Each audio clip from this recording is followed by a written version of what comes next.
estén todos para que entonces ya iniciemos con nuestro segundo ciclo. Dejen, apago mi cámara para evitar el que me quede congelada. Está un poquito mal el internet, ¿verdad? Raro.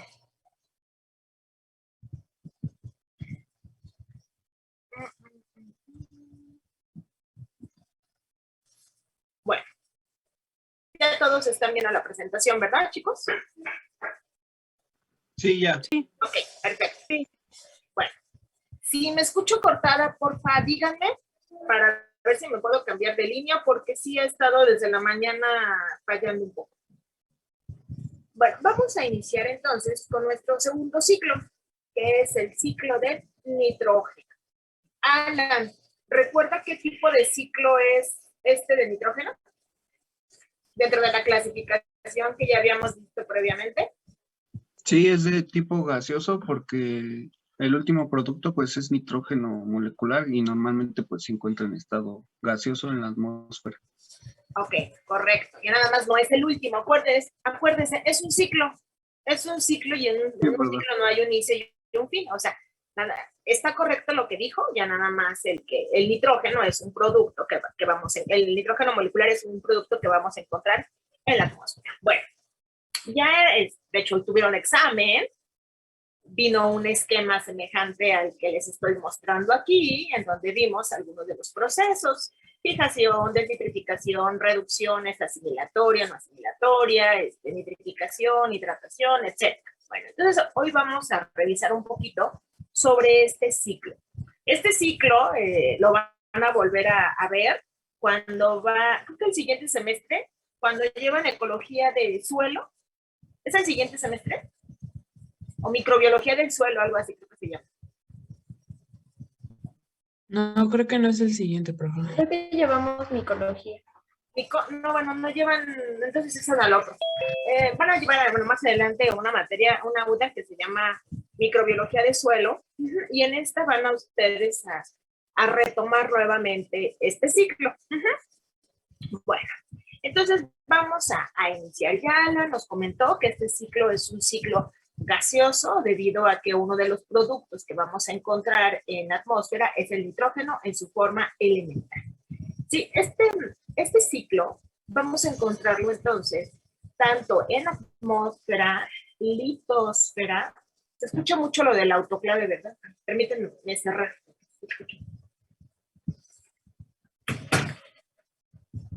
Ojalá ya no se escuche tanto. Bueno, entonces, este ciclo lo vamos a encontrar en la litosfera, hidrosfera y atmósfera. Como bien lo dijo, es un ciclo, sí, gaseoso.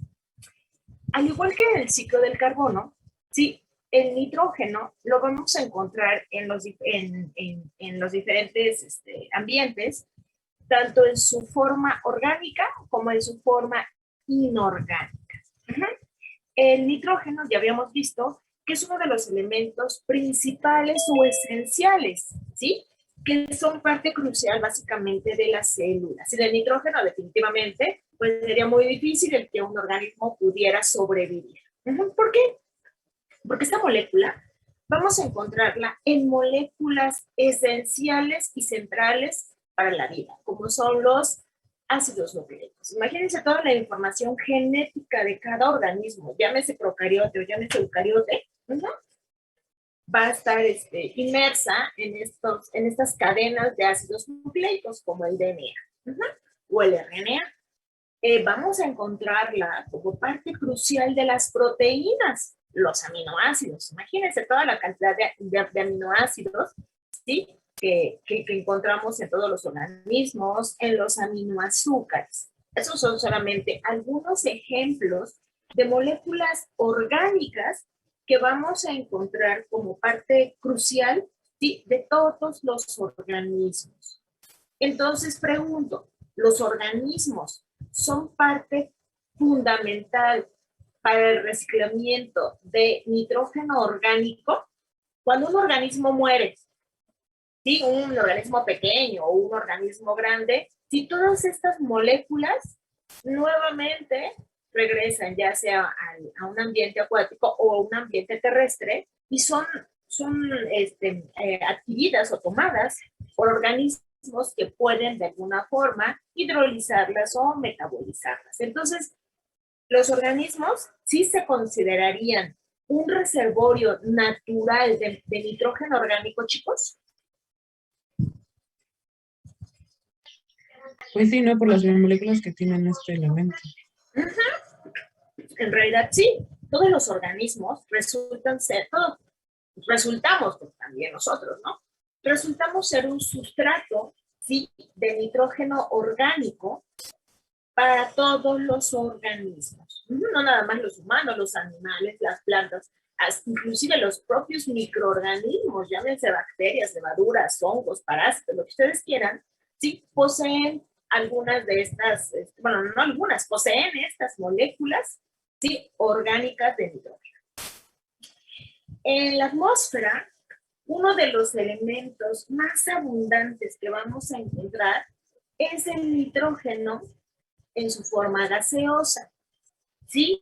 De todos los gases que vamos a encontrar en la atmósfera, resulta que el nitrógeno en su forma gaseosa representa solamente, imagínense, el 79% aproximadamente de todos los gases que vamos a encontrar, ¿sí? En el planeta Tierra o en la biosfera.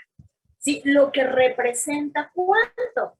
3.8 por 10 a la 15 toneladas de nitrógeno. Eso es lo que nosotros estamos encontrando, ¿sí? De este gas, el cual al tratarse de un gas, pues va a estar distribuido o diseminado, pues básicamente en toda la biosfera. Bueno, entonces imagínense, ese es uno de los principales reservorios. Entonces, nitrógeno en el planeta Tierra hay suficiente, no nos podemos quejar. Pero ojo, algo aquí que a veces se nos pasa, es que digan, ay, es que nitrógeno hay muchísimo. Sí, pero desafortunadamente, sí, a pesar de que el 79% de todo el gas que conforma la atmósfera es de nitrógeno, no todos los organismos tienen la capacidad de fijarlo, y entonces que este gas que se encuentra en la atmósfera pueda ser incorporado a la parte terrestre, bueno, al ambiente terrestre o al ambiente acuático. ¿Sí? Y los únicos que son capaces de llevar a cabo esa fijación del nitrógeno en su forma gaseosa, desafortunadamente, ¿por qué digo desafortunadamente? Porque el grupo es muy reducido, son las bacterias. Y no todas las bacterias, de todas las bacterias que tenemos, únicamente una fracción mínima, yo diría, son las responsables de fijar ese nitrógeno. De manera directa o bien a través de una asociación, que ahorita vamos a hablar de ella, que establece quiénes, algunas plantas, no todas las plantas, solamente una parte mínima de plantas, que son básicamente las leguminosas, junto con las bacterias, van a tener esa capacidad, ¿sí? De introducir este nitrógeno inorgánico, ¿sí? A la litosfera y a la hidrosfera. Pero ahorita vamos a hablar de eso. Entonces, mucho nitrógeno atmosférico tenemos, gaseoso tenemos, sí, claro que sí, es muy abundante. Otro de los compuestos que también vamos a encontrar como de manera abundante es el amonio. El amonio. También aquí vamos a encontrar 4 por 10 a la 15 toneladas de amonio. ¿De dónde vamos a encontrarlo? Pues básicamente este amonio va a estar, ¿sí? En la roca ígnea, en el magma vamos a encontrar una gran cantidad de amonio, en la roca metamórfica o en las rocas sedimentarias, inclusive en los sedimentos. O sea, amonio va a haber también, al igual que el nitrógeno, una gran cantidad, pero desafortunadamente mucho de este amonio, al estar disponible en rocas sedimentarias, en roca metamórfica o en roca ígnea, si este amonio no va a ser fácilmente disponible para quienes, para los organismos, quienes viven o quienes se encuentran, ¿sí? En una zona mucho más superior, no tan profunda, en donde vamos a encontrar amonio. Entonces, nitrógeno en su forma inorgánica va a haber una gran cantidad, pero no todo va a ser 100% disponible. Otros reservorios naturales de nitrógeno que vamos a encontrar, pues son los nitratos. Los nitratos, ay, perdón, disculpen.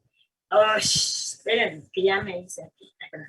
Los nitratos también vamos a encontrarlos de manera natural, ¿sí? Se sabe que las excretas de muchas aves son ricas en nitratos. De ahí el que muchas personas la utilizan. ¿Cómo utilizan? ¿Alguien ha escuchado? ¿Para qué se utiliza mucho de las excretas de las aves? Tiene una aplicación.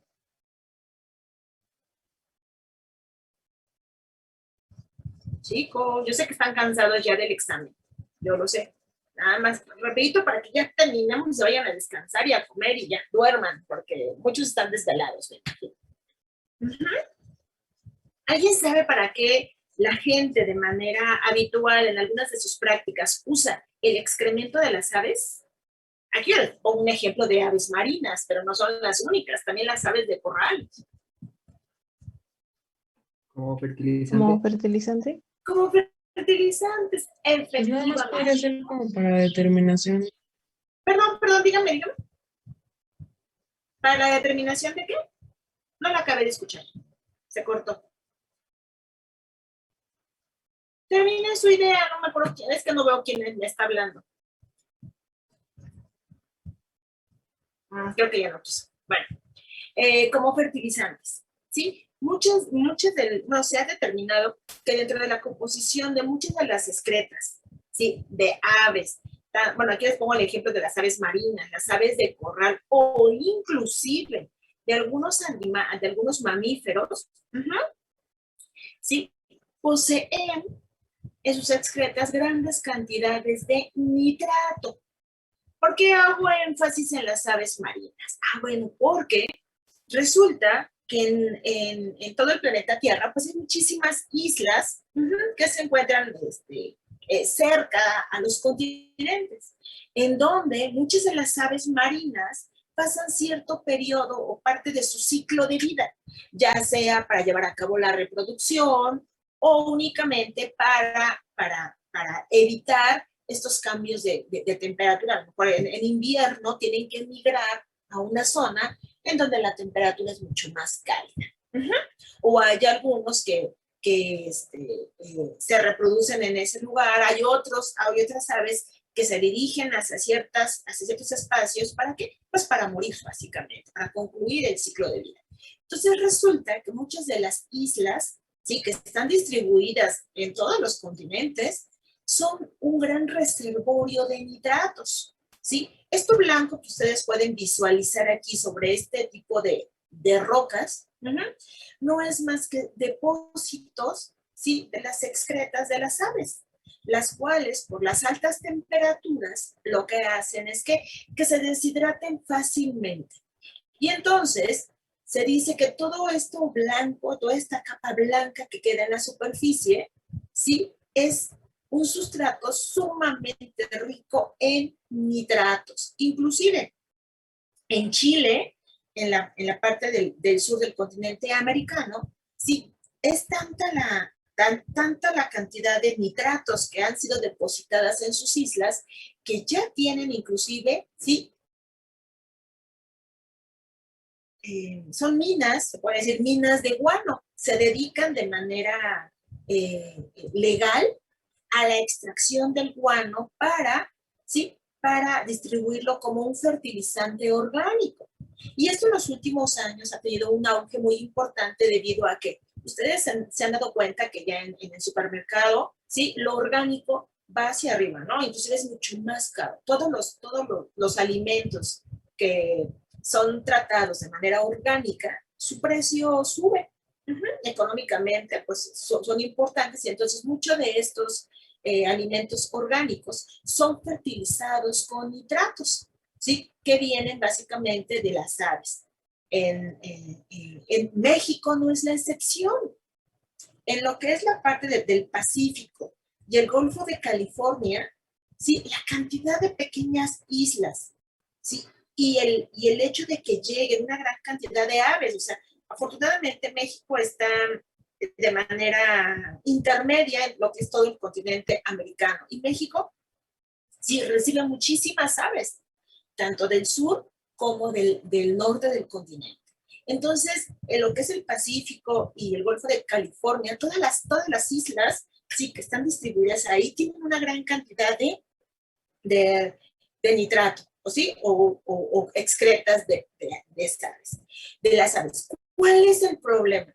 Sí, de manera ilegal se ha iniciado, desde hace yo creo que una década aproximadamente, se ha iniciado la extracción ilegal, ¿sí? Del guano en esos lugares. ¿Por qué digo que ilegal? Porque se ha visto y hay estudios en que han reportado que la extracción de guano ha destruido el hábitat de muchas aves que vienen o que migran, como ya dije, para reproducirse o escapando del invierno.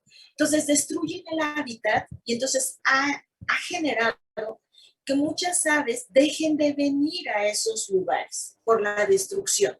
Ajá. Inclusive hay piratas, así se le llaman los que se dedican al saqueo ilegal de nitrato, ¿sí? Piratas, no nada más de México, sino principalmente de China. Ajá. Muchos barcos llegan del lado de China, ajá, para hacer esta extracción. De hecho, ya es un problema que ha tenido un impacto ecológico sumamente importante, que ya existe la policía marina o algo así le llama, ajá, que tiene que estar vigilando el que no dañen estos hábitats de estas aves. Pero bueno, ese es un reservorio natural de nitratos, ¿sí? Desafortunadamente, pues trae consecuencias, ¿no? Pero bueno, si se maneja de manera legal, pues esto puede ser controlado. ¿Por qué? Porque la extracción se realiza en la época en la que las aves migran y tratan de ¿qué? Pues de regular y controlar el que el hábitat no sea dañado. Bueno, pero bueno, ese es un depósito natural. Otro depósito o reservorio, más bien, otro reservorio natural de nitrógeno en su forma orgánica, pues son todas las, perdón, este ratón que está muy sensible, son todas las excretas de todos los organismos, tanto líquidas como sólidas, ¿eh? Acuérdense, la orina de muchos organismos es rica en ¿qué compuesto de nitrógeno orgánico? ¿Mande? Perdón. ¿De qué, perdón? En la orina. ¿Qué podemos encontrar? ¿Qué compuesto nitrogenado orgánico? La urea. La urea. La urea. Entonces también la orina de los animales es muy rica en urea, que resulta ser pues un compuesto orgánico.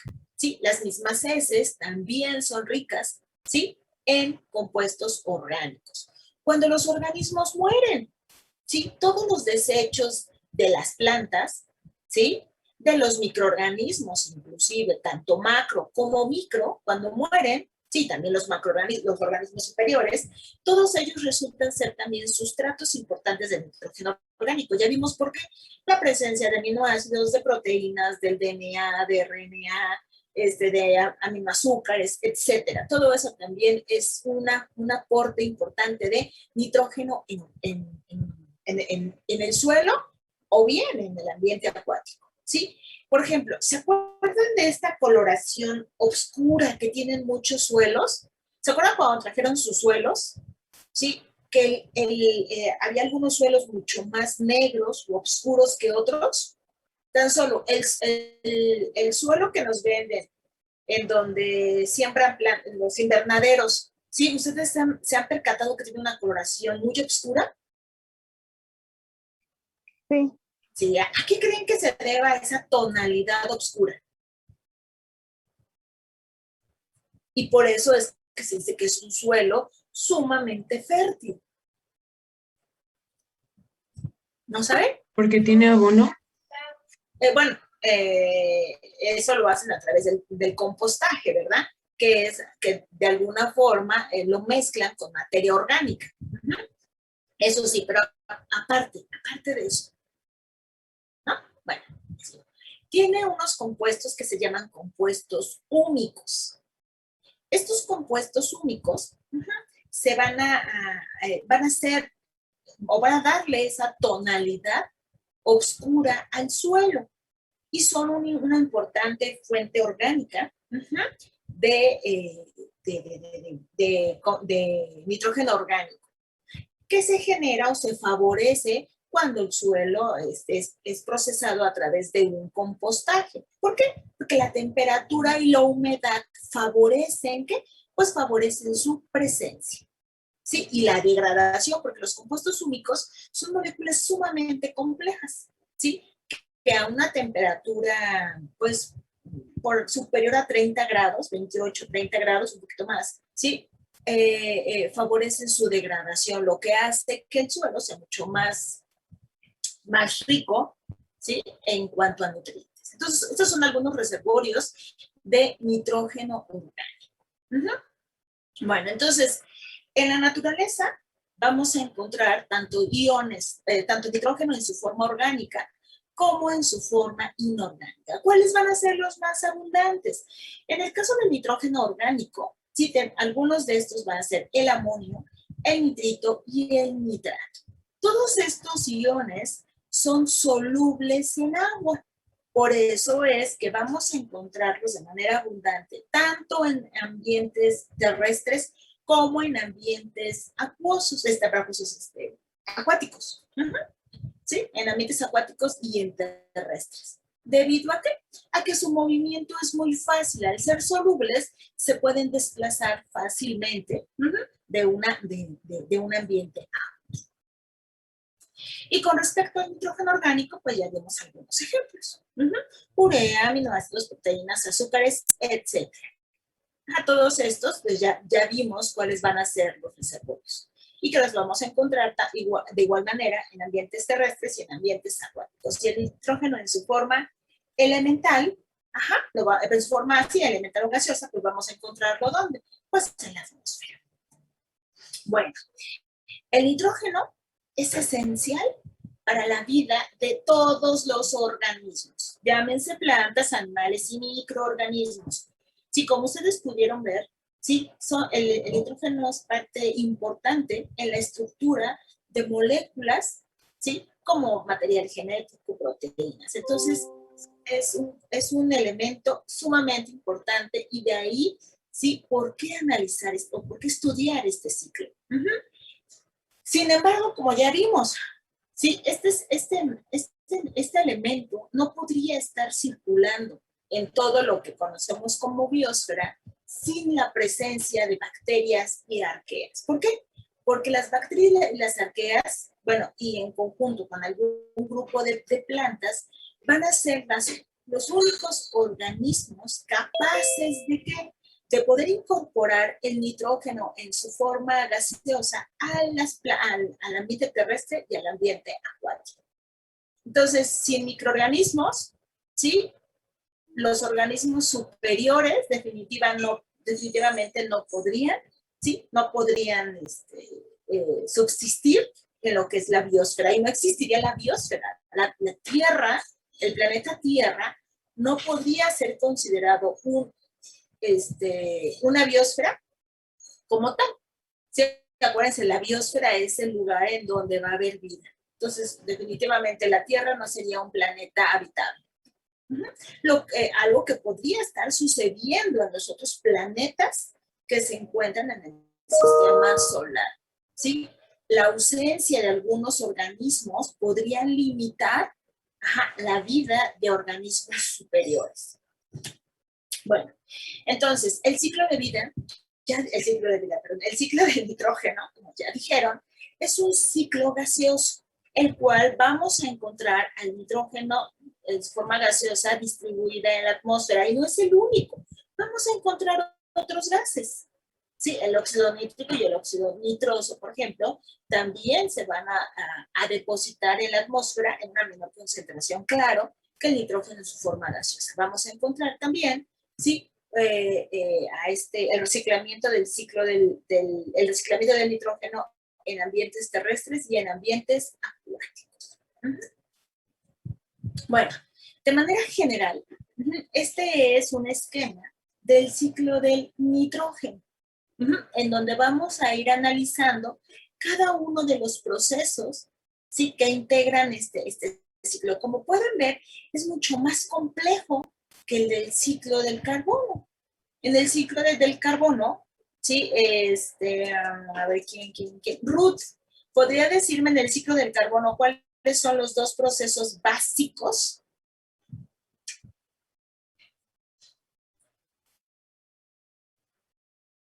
Ruth.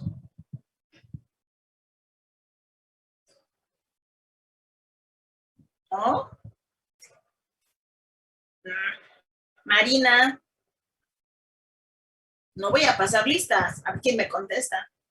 Marina. Sí, era la fijación y la mineralización.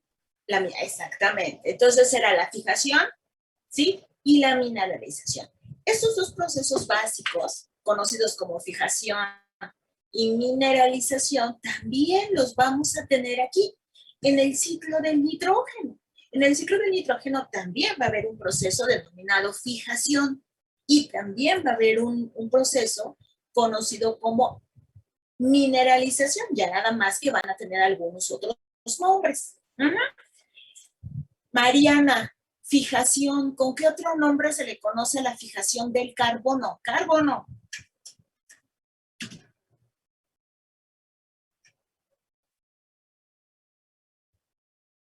Mariana, ¿con qué otro nombre se le conoce la fijación del carbono? No. Ay, profa, es que lo tiene en la punta de la lengua, déjame buscar mi apunte. Si apenas lo vimos la clase anterior. Bueno, a ver, espérenme. Antonio. Producción primaria. Producción primaria o no tanto producción primaria. Tiene otro nombre. Fijación. ¿No era fotosíntesis? Fotosíntesis, exactamente.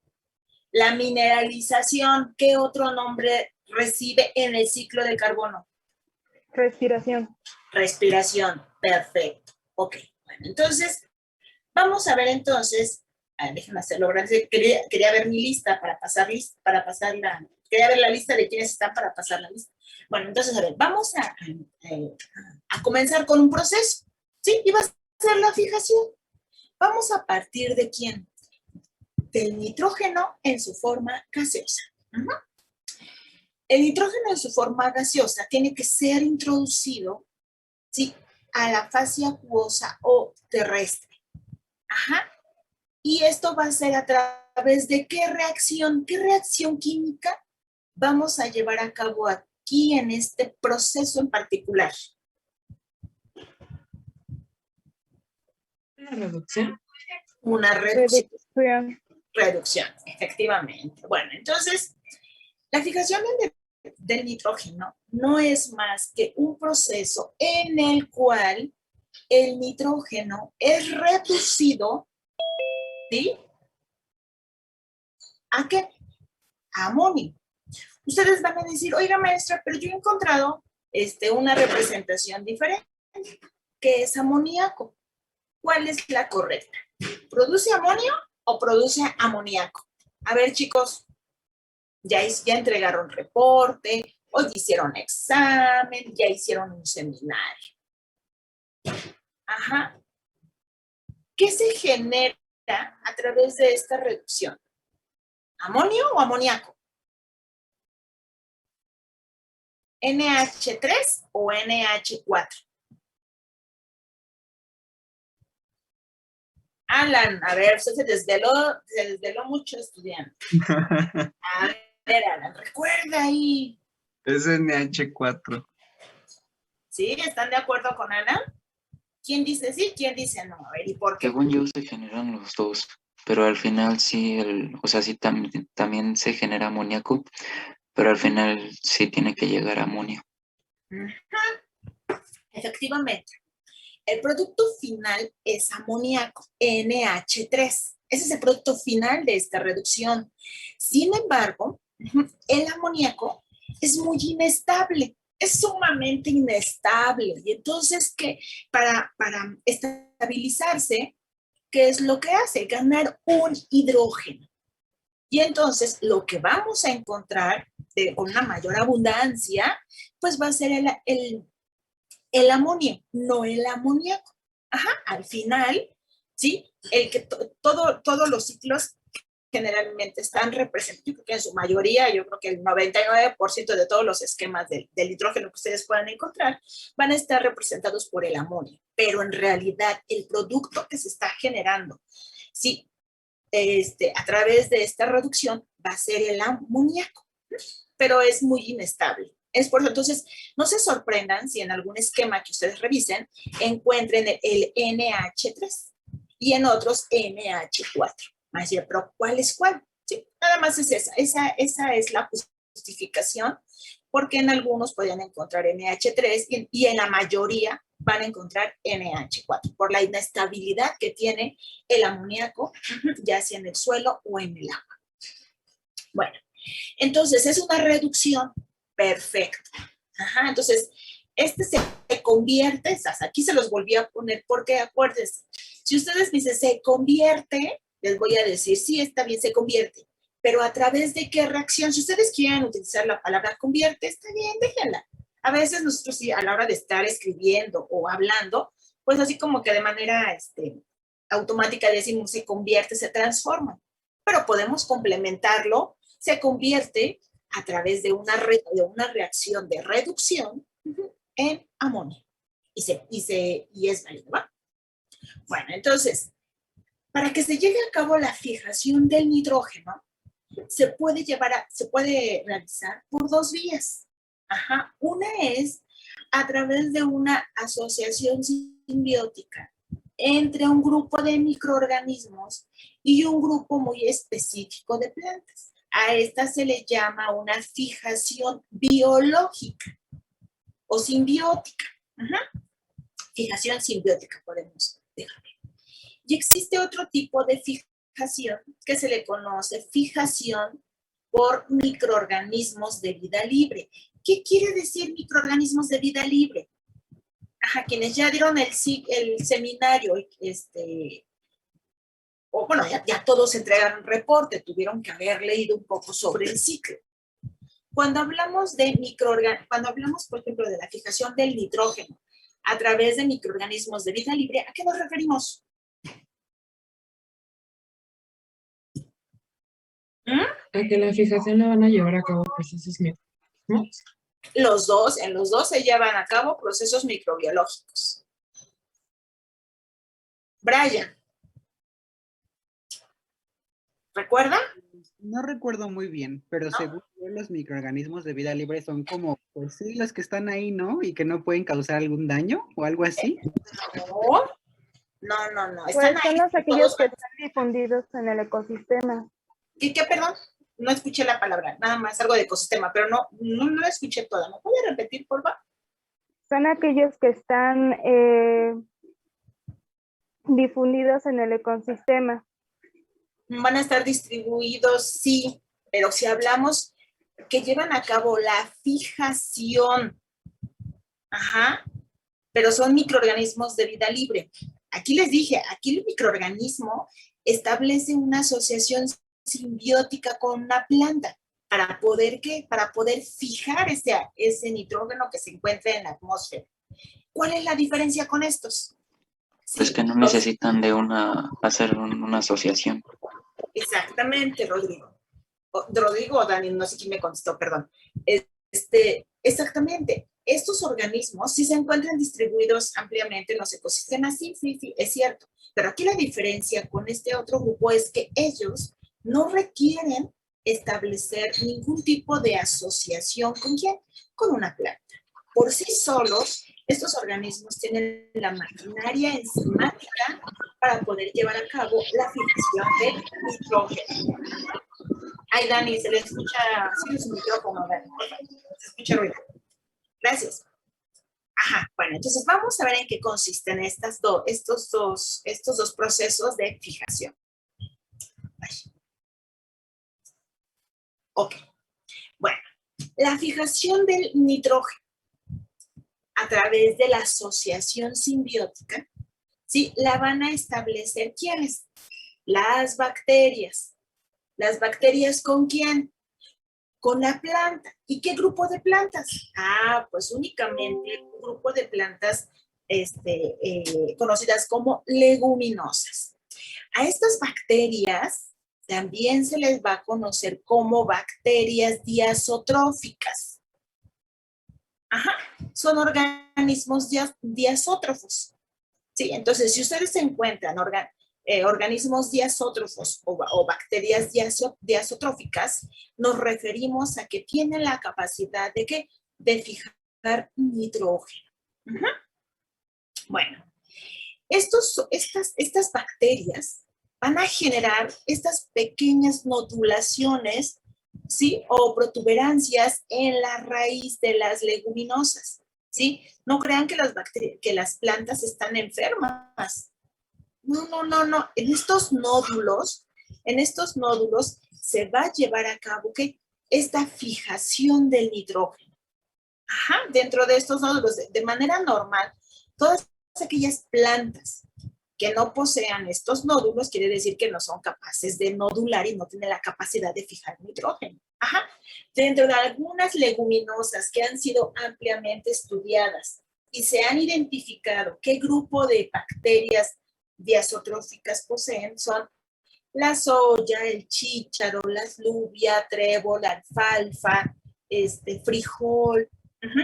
Son algunas de las leguminosas que han sido más estudiadas para determinar esta función de fijar nitrógeno. Bueno, entonces, se sabe que dependiendo de la leguminosa, ¿sí? Es el tipo de microorganismo al cual se va a asociar. Es decir, se sabe que esta relación es especie específica. ¿Qué quiere decir ella? Dependiendo de la especie, dependiendo de la especie de leguminosa, es la especie de bacteria la cual vamos a encontrarla, ¿sí? En estos nódulos. Por ejemplo, en la soya se ha encontrado, ¿sí? Bradyrhizobium japonicum y Cynorhizobium fredi. Estas son dos de las especies que se han asociado con una mayor frecuencia en soya. Uno de los primeros organismos rhizobiales que se describieron fue Rhizobium leguminosarum. Este fue el primer microorganismo diazotrófico que se determinó o que se logró aislar de estos nódulos. De ahí el nombre. ¿Se acuerdan que decíamos que el nombre de muchos organismos está asociado a qué? A la función.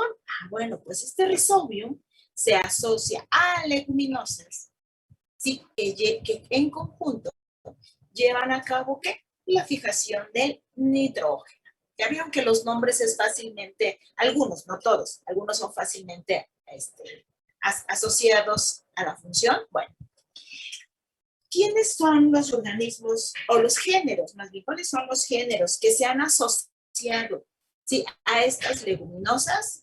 Los géneros de bacterias asociados a leguminosas son Bradyrhizobium, Cynorhizobium, Rhizobium. Estos son los tres géneros. Me falta uno, espérense, Bradyrhizobium, Cynorhizobium, Rhizobium y me falta uno, Mesorhizobium, ¿sí? Y el otro es Mesorhizobium. Son algunos de los géneros que se van a asociar a la fijación. Entonces, todos aquellos géneros en donde ustedes vean la palabra Rhizobium, ¿qué les suena ¿a qué les suena Rhizobium? A raíz. A raíz, exactamente, a raíz. El nombre se derivó de ahí, ¿sí? Del suelo rizosférico, en donde las raíces van a estar en contacto con esas bacterias y por lo tanto van a tener la capacidad de formar esta modulación. Entonces, todas aquellas especies, ¿sí? Que contengan ya sea en el nombre del género o en el nombre de la especie, la palabra Rhizobium o Leguminariusarum, quiere decir que llevan a cabo la fijación. Bueno, esos son algunos ejemplos. También Rhizobium leguminariusarum se ha descrito en haba y en frijol. Esos son solamente algunos ejemplos. Bueno, pero podrían preguntarse, oiga, pero ¿cómo se forma estos nódulos? La planta, desde que está en semilla e inicia su germinación y empieza a desarrollarse esta raíz, ¿va a contener estos nódulos? No. ¿Sí? Estos nódulos se van a generar una vez que estos microorganismos colonicen la raíz, se va a dar una infección, ¿sí? Pero esta infección uno pensaría, ay, infección, le va a hacer daño a la planta, va a matar a la planta. Pues no, es una asociación benéfica. ¿Sí? En lugar de matarla, al contrario, la va a beneficiar. ¿Sí? Esta infección va a favorecer, ¿sí? El que la planta pueda adquirir o asimilar nitrógeno. ¿Para qué? Para su desarrollo. Bueno, vamos a ver en qué consiste esta infección y por qué únicamente en las leguminosas. ¿Alguien sabe? ¿Alguien ha leído por qué? ¿Por qué únicamente estas bacterias pueden establecer asociaciones simbióticas con las leguminosas y por qué no lo hacen con otro tipo de plantas?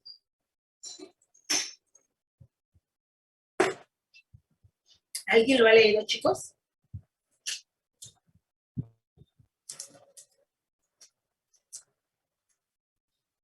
Jacqueline, bueno, Diana, ¿ha leído algo acerca de por qué esta especificidad?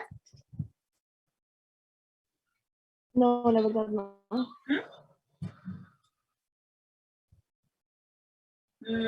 Karen Denise.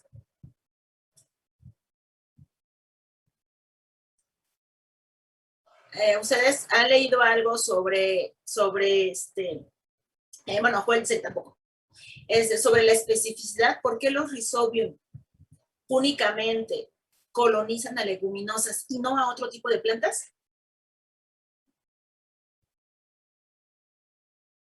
¿No? Bueno, está bien. Vamos a explicar entonces. Se sabe, entonces, que estas bacterias diaciotróficas o bacterias rhizobiales, como ustedes quieran llamarles, si ustedes hablan de bacterias diaciotróficas, nos referimos a todas estas, Bradyrhizobium, Rhizobium, Mesorhizobium, Sinorhizobium. Bueno, ¿por qué esa especificidad? Se sabe que este grupo de plantas que van a ser las leguminosas, sus raíces, acuérdense que habíamos comentado que las raíces de las plantas van a poder o generan exudados. ¿Qué van a hacer esos exudados? Van a ser sustancias que la planta está liberando. Estas leguminosas se caracterizan por liberar unos compuestos conocidos como flavonoides. Principalmente se ha descrito que dentro de los flavonoides más abundantes que las leguminosas van a estar excretando o liberando va a ser la apigenina, caesferol y luteonina. Sí, estos tres compuestos flavonoides van a ser de los más abundantes que las leguminosas van a estar liberando. Rhizobium, a Rhizobium lo vamos a encontrar en el suelo.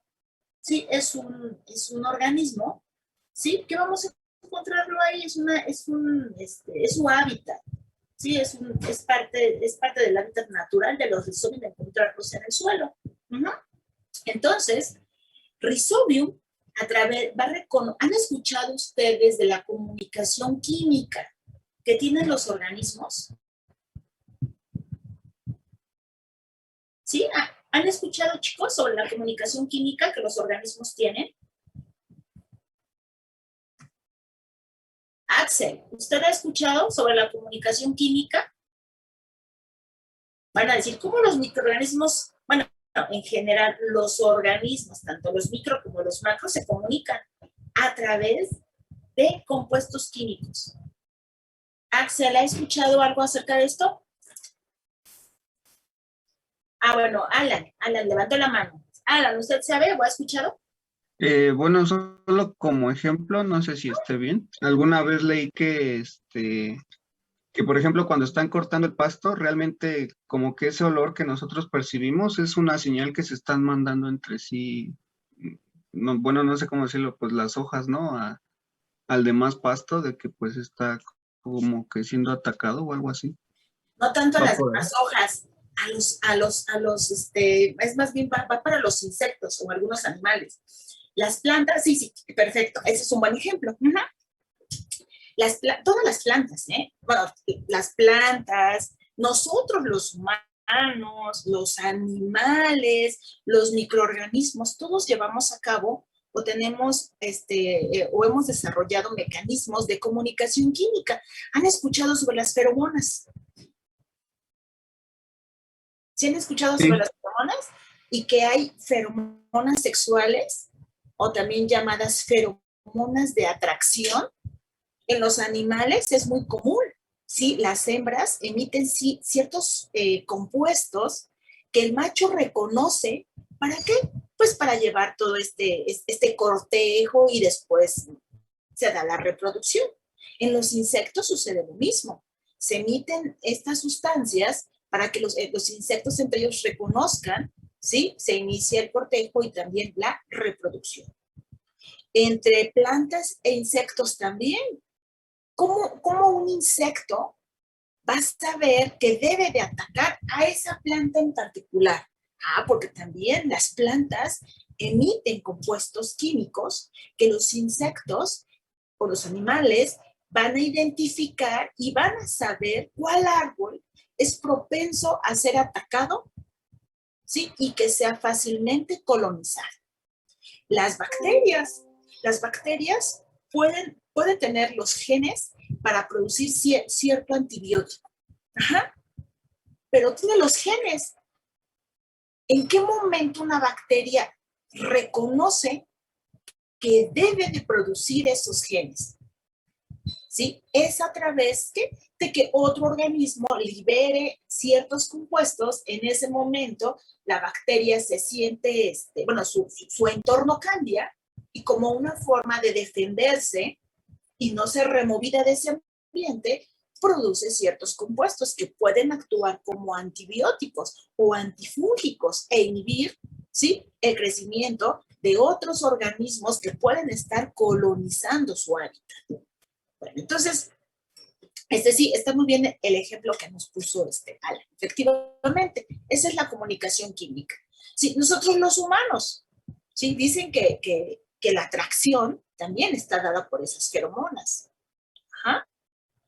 Bueno, entonces la planta o las raíces de las leguminosas liberan estas sustancias que a través de receptores, ¿sí?, que la bacteria o que los rizobiales van a tener, van a reconocer esa molécula y entonces van a saber que deben de llevar a cabo la colonización de la raíz de esa planta. De ahí se da esa especificidad, gracias a la liberación de flavonoides.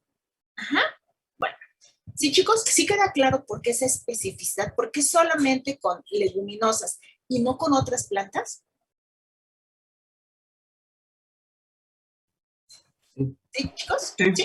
Ok, bueno, vamos a ver, una vez que se da ese reconocimiento, ¿qué sucede? ¿Cómo se da esa colonización?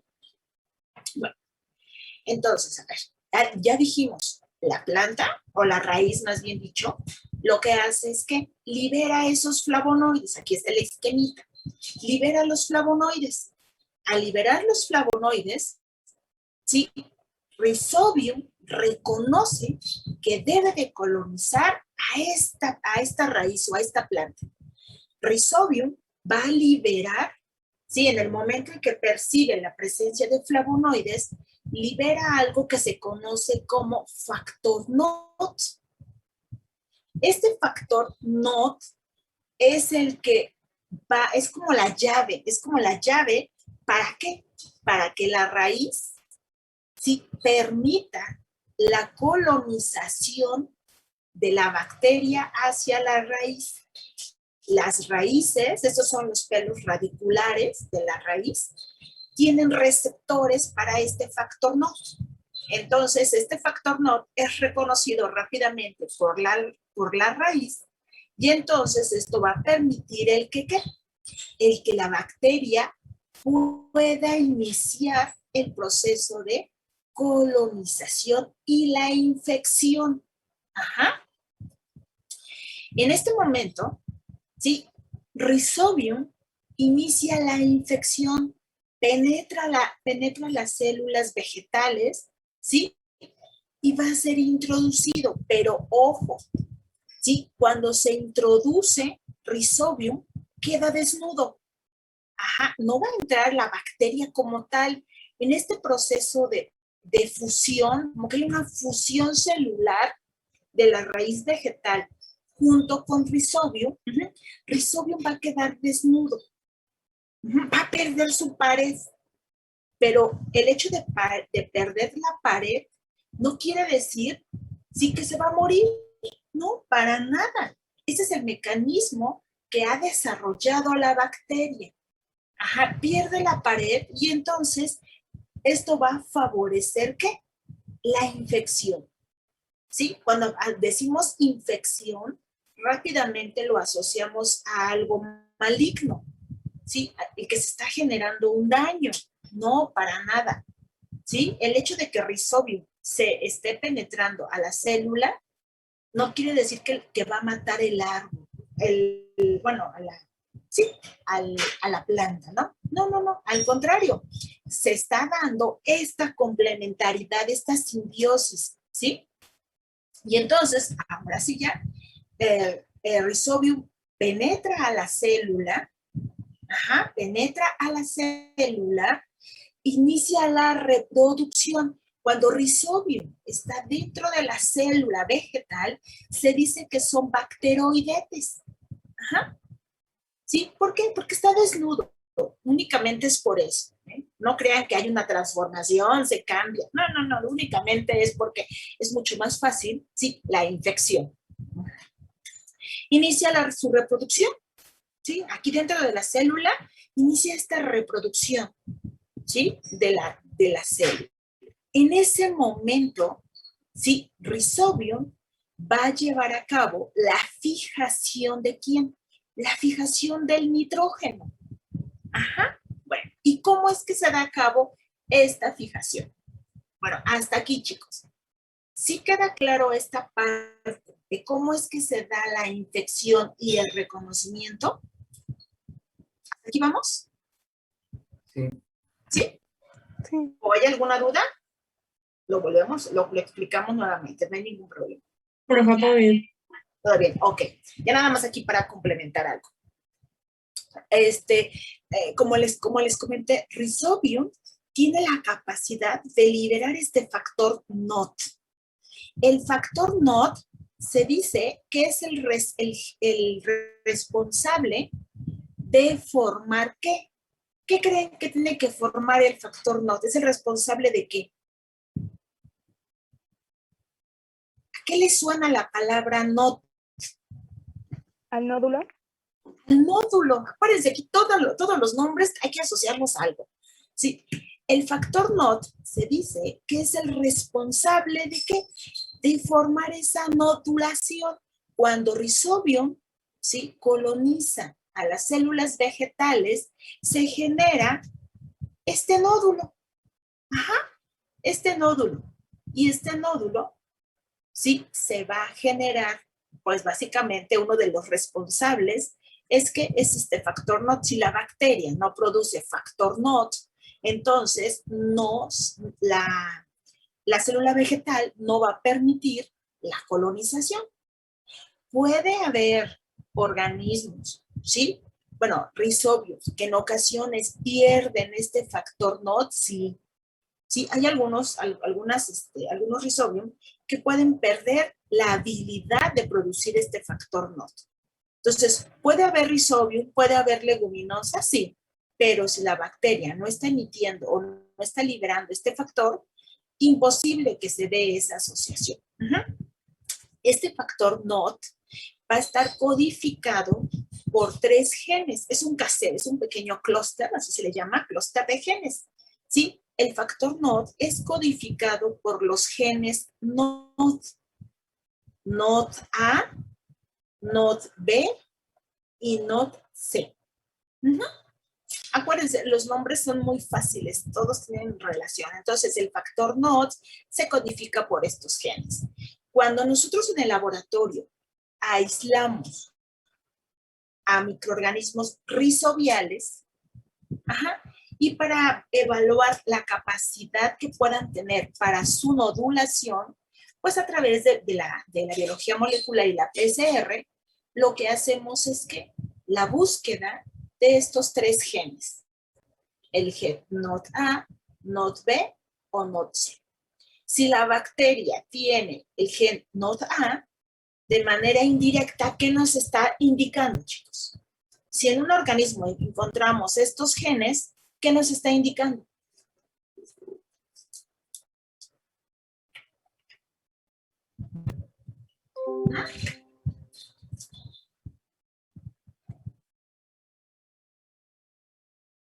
Esmeralda, ¿qué nos está indicando? Si nosotros en el laboratorio aislamos a los rizobiales, extraemos su DNA y amplificamos a través de una PCR, ya sea al gen NOT A, al gen NOT B o al gen NOT C, de manera indirecta, ¿qué nos está indicando, Esmeralda?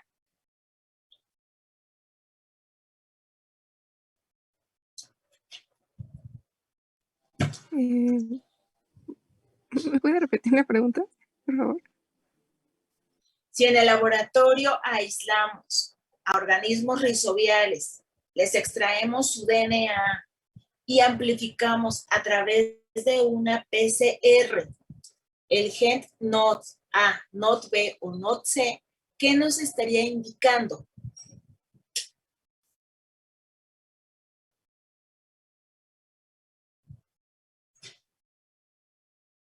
¿Quién dice yo?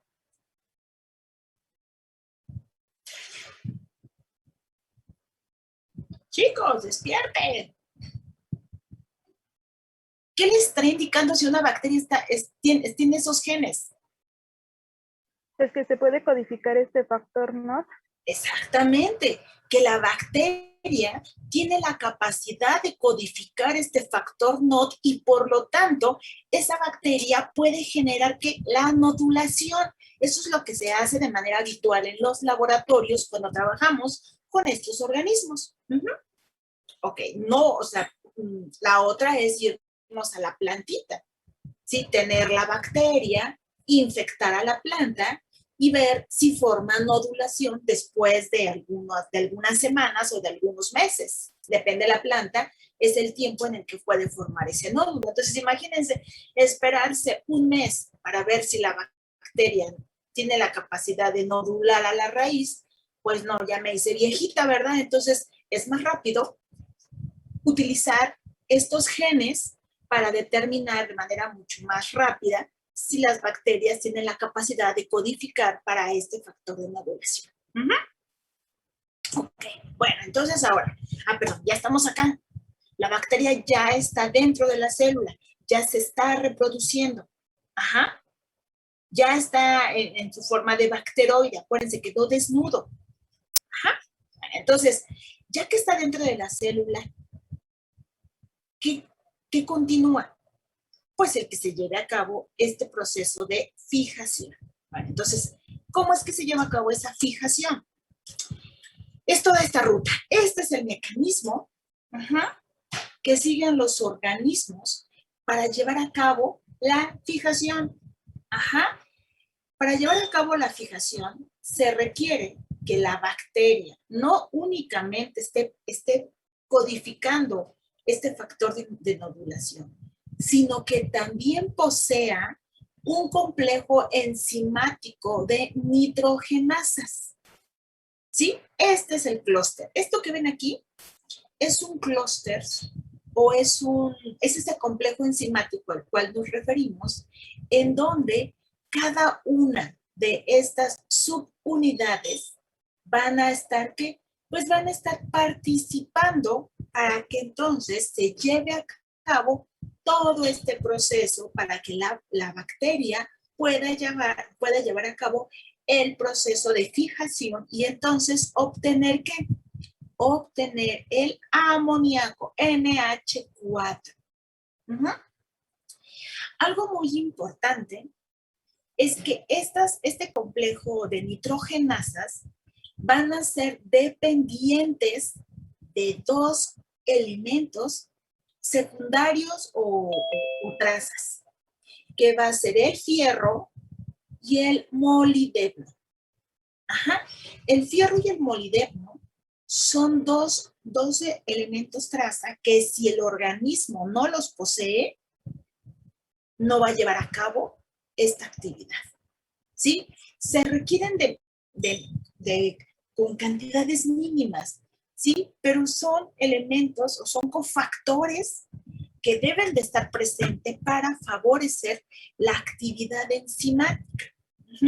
Estos son algunos nombres de las enzimas. Requerimos de una dinitrogenasa.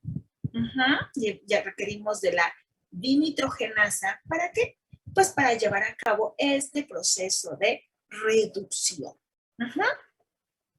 Este es un esquema. Este es un esquema en donde nosotros podemos visualizar algunos genes pertenecientes a este complejo. ¿Sí? El gen NIF, el gen NIF va a estar compuesto por diferentes subunidades. Vamos a encontrar el gen NIF J, H, D, K, T, Y, E, N, K, U, S, W, Z, M, F y todo el abecedario casi completo. ¿Sí? Estas son subunidades que van a estar conformando a esta proteína o a esta enzima responsable de ¿qué? De llevar a cabo la fijación. Cuando nosotros en el laboratorio, ¿sí? Queremos identificar si el organismo es capaz de llevar a cabo la fijación, no solo de nodular, sino también de fijar, el primer gen que debemos de buscar es el gen NIF-H. Esta pequeña subunidad, ¿sí? Es la primera que debemos de buscar. ¿Y por qué? Porque es un gen estructural de la nitrogenasa, ¿sí? Este es el principal gen que debemos nosotros de identificar a través de una PCR. El gen NIF-H. NIF-H va a codificar para esta dinitrogenasa reductasa, esta que está aquí. Va a codificar para ella. Y como segunda instancia, vamos a buscar el gen NIF-D o bien el gen NIF-K. Aquí se los ejemplifico. Esta es la estructura, ¿sí? El gen NIF-H es en color anaranjado, el gen NIF-D es el color verde y el NIF-K es el color azul. Bueno, estos genes son sumamente importantes que estén presentes en un organismo. ¿Para qué? Para que pueda llevar a cabo la fijación. Si estos genes o estas subunidades no están presentes, olvídense. ¿Puede tener todos los demás clústeres? Sí. Pero si estos tres no están presentes, definitivamente el organismo no puede llevar a cabo la fijación. Ajá. Esta es una imagen tridimensional de la proteína. Este es el cofactor fierro-molibdeno. Este cofactor es importante. Ustedes ya han visto que las proteínas, para que puedan ser funcionales, requieren de cofactores. Entonces, también otro requisito es que, ¿sí?, esté presente este cofactor de fierro y molibdeno. Entonces, esta es la enzima responsable de llevar a cabo esta fijación del nitrógeno, y quienes la van a estar generando o produciendo, la van a liberar, pues los bacteroides, ¿sí? O rizoma. ¿Para qué? Para que podamos tomar, generar el amonio. Por cada molécula de nitrógeno que sea fijada, la nitrogenasa va a liberar, ¿qué? Va a liberar 2 moléculas de amonio. ¿Sí? Bueno, de amoníaco, NH3. Entonces, por 2 moléculas de nitrógeno, se van a generar 2 moléculas de amoníaco. ¿Sí? ¿Pero qué? Como les dije, este es muy inestable. Rápidamente va a ganar 2 hidrógenos, y entonces el que vamos a encontrar de manera frecuente en los ambientes acuáticos y ambientes terrestres va a ser el amonio.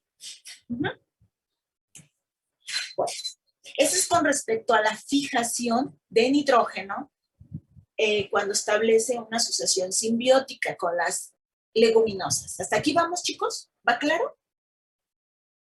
Sí, todo bien. Sí, queda bien. Va. Ahora, en la fijación por vida libre, pues estos organismos van a tener esta dinitrogenasa. Esta nitrogenasa la van a contener. Sí, esta enzima la van a tener todos estos organismos. ¿De qué van a carecer estos organismos? ¿De qué enzima? ¿O de qué genes? Bueno, a ver, ¿de qué genes van a carecer esos organismos? Si los comparamos con los rizobiales. Los dos van a llevar a cabo no van a tener la nitrogenasa. No, la nitrogenasa sí. Esta sí la van a tener, porque van a llevar a cabo la fijación de nitrógeno. La dinitrogenasa forzosamente la tienen rizobiales y forzosamente la tienen los de vida libre. Si no, no pueden llevar a cabo esta reacción, ¿sí? En donde vamos a obtener como producto final, ¿sí?, el nitrógeno en su forma gaseosa. Entonces no tendrían el factor NOT. Exactamente. Todas estas bacterias van a carecer de los genes NOD, A, B, C, que codifican para ese factor NOD. Todos estos organismos no van a generar nodulación. Por eso se dice que estos son de vida libre. No requieren tener o establecer una asociación con la planta. Efectivamente, tiene usted toda la razón. Nada más van a llevar a cabo este mecanismo. ¿Sí, chicos? Ejemplos. Esos son algunos ejemplos. En el suelo, los más abundantes o los que son metabólicamente más activos en la fijación de nitrógeno son Azotobacter y Bergerikia. ¿Se acuerdan de dónde viene este nombre? ¿A qué les suena este nombre de este género? ¿Dónde más lo han escuchado? De lo que llevamos del curso. Bergeric. ¿Dónde lo mencionamos?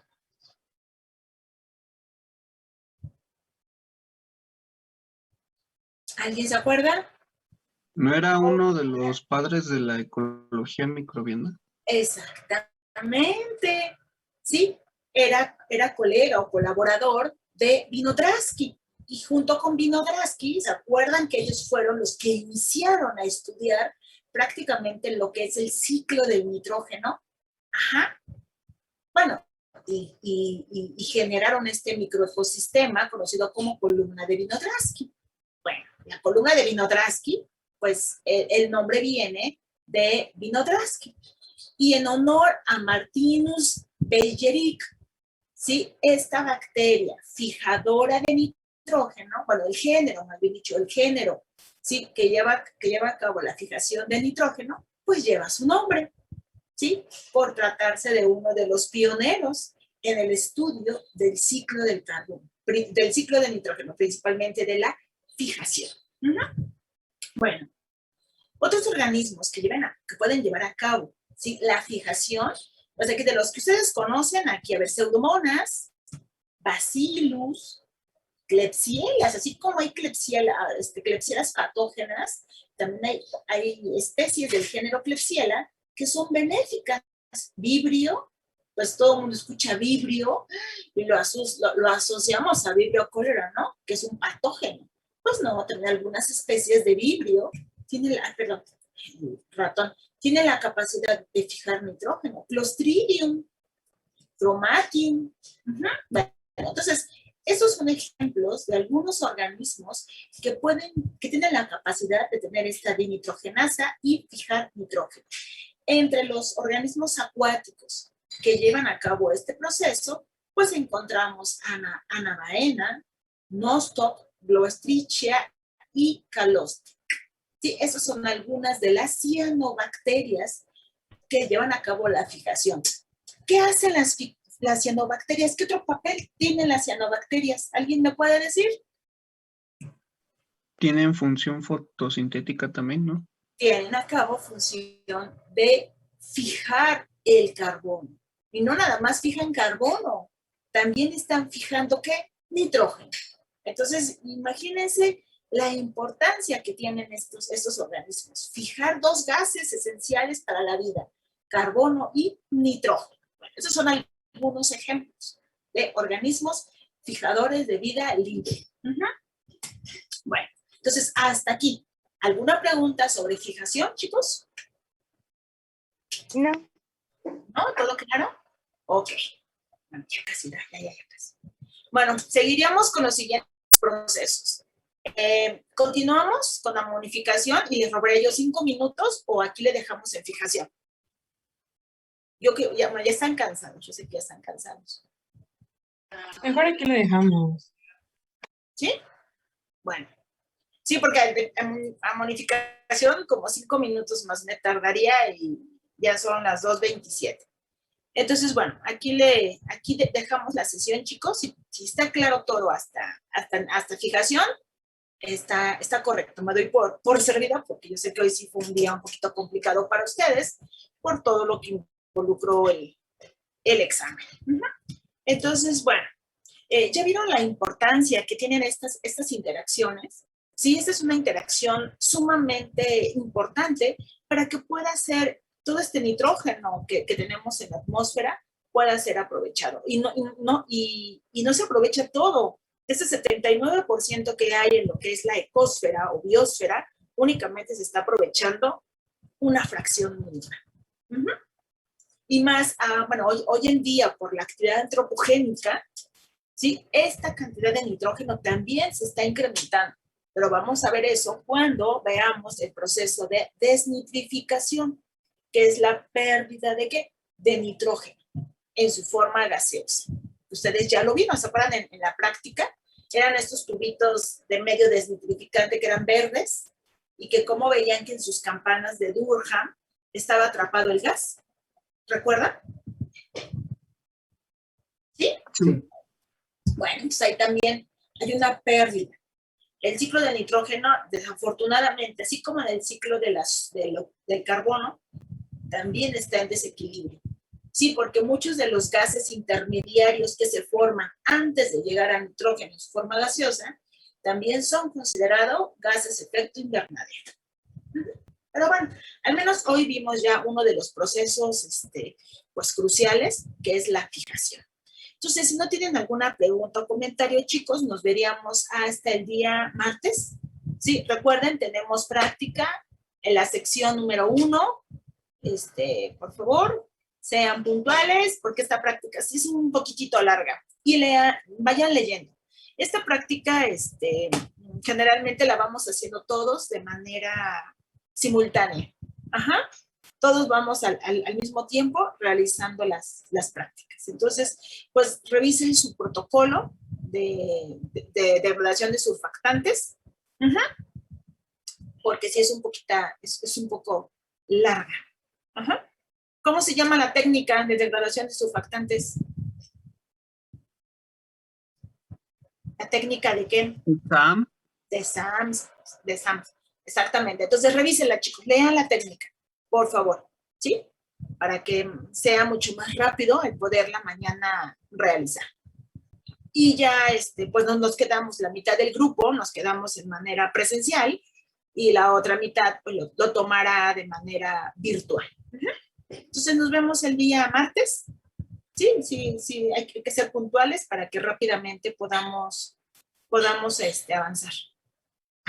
Bueno, chicos, entonces si no hay preguntas, comentarios, los dejaría descansar. Vayan a comer, que ya es hambre. Sí. Gracias, Gracias. profe. Hasta luego. Ok, entonces nos vemos. Hasta luego.